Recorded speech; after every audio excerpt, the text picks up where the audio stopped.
جس کا آپ سمجھتے ہیں کہ بھائی یہ تو کوئی عبادت کا کام بھی نہیں کرتا ہوگا، ایسا اس کا حلیہ ہوگا، لیکن رب العالمین کی ذات کے ساتھ اس کا تعلق اچھا ہوگا، اور بعض اوقات ایسا کہ ظاہری طور پر وہ ولی لگتا ہوگا لیکن اس کا معاملات، اس کی تنہائیاں وہ رب العالمین کے ساتھ درست نہیں ہوں گی۔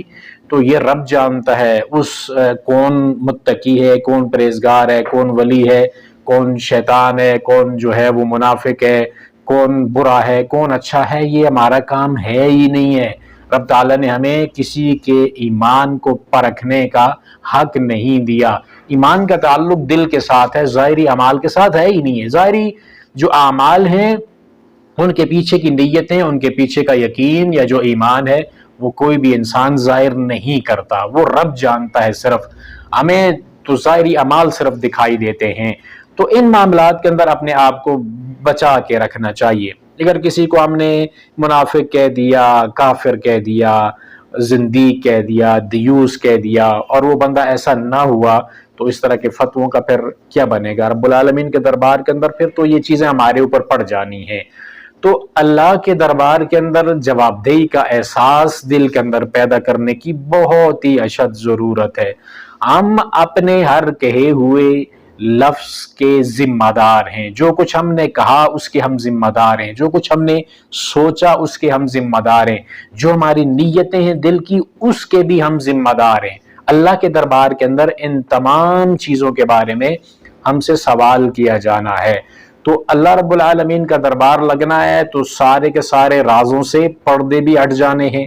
یوم تبلی السرائر، سب کچھ ہمارا صاف واضح سکرین پہ آ جائے گا، کیا کیا کرتے رہے، کیا سوچتے رہے، اگر کرتے رہے تو اس کے پیچھے نیتیں کیا تھی، سب کچھ سامنے آ جانا ہے۔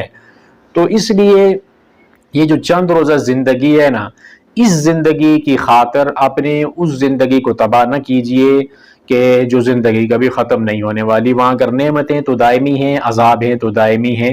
اس لیے وہ والی جو زندگی ہے نا، اصل زندگی، اس کو بچانے کا اہتمام اس دنیا کے اندر ہم سب نے کرنا ہے۔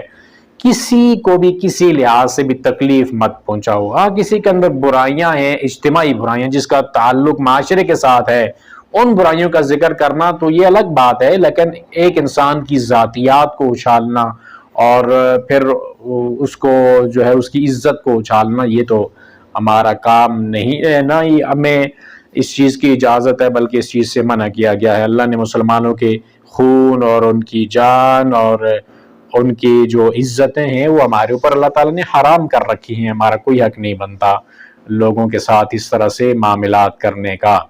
تو زندگی جو ملی ہے ایسی زندگی گزارے نا کہ مرتے ہوئے لاکھوں آنسوؤں کے ساتھ آپ کے پیچھے درد بری دعائیں ہوں، جو دعائیں آپ کی مغفرت، آپ کی بخشش کا سبب بن سکیں۔ آپ کو وہ جو اندھیرا گڑھا ہے نا قبر کا، اس کے اندر راحت جس وجہ سے مل سکے اور آپ کی قبر کے اندر کشادگی آ سکے، آپ کے پیچھے ہزاروں لوگ دعا کرنے والے ہوں۔ ایسا نہ ہو کہ جو لوگ ہے پیچھے وہ ہمارے اوپر تھوکنے والے ہوں اور گالیاں دینے والے ہوں اور ایسی باتیں کرنے والے ہوں کہ یار شکر ہے ہماری جان چھوٹ گئی۔ ایسی زندگی گزارنے کا فائدہ نہیں ہے۔ تو اپنی زبان سے، اپنے کردار سے، اپنے عمل سے، اپنے اشاروں سے دوسروں کو بچائیے، اور ان کی اس معاملے کے اندر ان کی دل آزاری مت کیجیے کہ یہ جو چیزیں نا یہ قیامت والے دن وبال بن جانی ہے۔ یار یہ چیزیں معمولی، اس کو نہ سمجھو۔ مسلمانوں کے جذبات کے ساتھ کھیلنے کے لیے سورہ حجرات کا مطالعہ کر کے دیکھو نا، اللہ نے وہ جو ساری باتیں ذکر کی ہیں نا، وہ کیا ہے اس میں؟ وہ سارے مسلمانوں کے جذبات کے ساتھ ان چیزوں کا تعلق ہے، دل کو لگتی ہیں وہ باتیں جن سے اللہ تعالیٰ نے ہمیں منع کیا ہے۔ تو اس لیے ہمیں اپنا کردار ایسا اجلا ستھرا بنانا چاہیے کہ جس سے کسی کو تکلیف نہیں ہونی چاہیے، تاکہ یہ جو ہم مطلب سارے ہیں، سارے مسلمان ہیں، ایک دوسرے کا دکھ درد ہمیں بانٹنا چاہیے، نہ کہ اس دکھ درد کے اندر اضافہ کرنا چاہیے۔ کسی بھی طرح سے تعلقات، اور خاص کر کے سیاسی بنیاد کے اوپر تعلقات، رشتہ داریاں، یہ چیزیں مت چھوڑیے کہ یہ آنی جانی چیزیں ہیں۔ آج جن لوگوں کے لیے آپ لڑ رہے ہیں کل ایک ہی جگہ پہ بیٹھے ہوئے ہوں گے، یہ اتحاد ہے، وہ اتحاد ہے۔ انہوں نے کبھی پہلے 70 سال کے اندر آپ لوگوں کا خیال کیا ہے جو اب کریں گے، اور اس کے بعد بھی کوئی ایسی امید نہیں ہے۔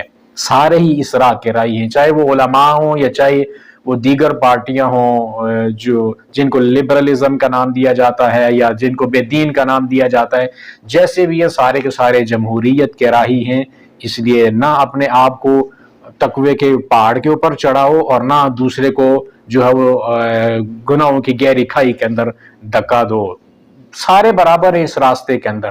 تو اس کے اندر جو ہے نا تقوی پہ کون ہے اور کون جو ہے وہ گناہگار ہے، یہ تو اس کا فیصلہ کرنا ہمارا کام نہیں ہے۔ آپ کو جو بھی اچھا لگتا ہے آپ اس کے ساتھ ہوئیے، لیکن اس کی آڑ کے اندر نشتر نہ چلائیے اپنی زبان سے اور اپنے ہاتھوں سے، اور اپنے جتنے بھی سوشل میڈیا کے اکاؤنٹس ہیں یا جو کچھ بھی ہے اس کو اس طرح سے استعمال نہ کریں کہ جو آپ کا معاملہ ہو، آپ کا لفظ اگلے کے لیے تیر بن کر اس کے سینے کے اندر سے کریدتا ہو اور اس کے لیے دکھ کا باعث بنتا ہو۔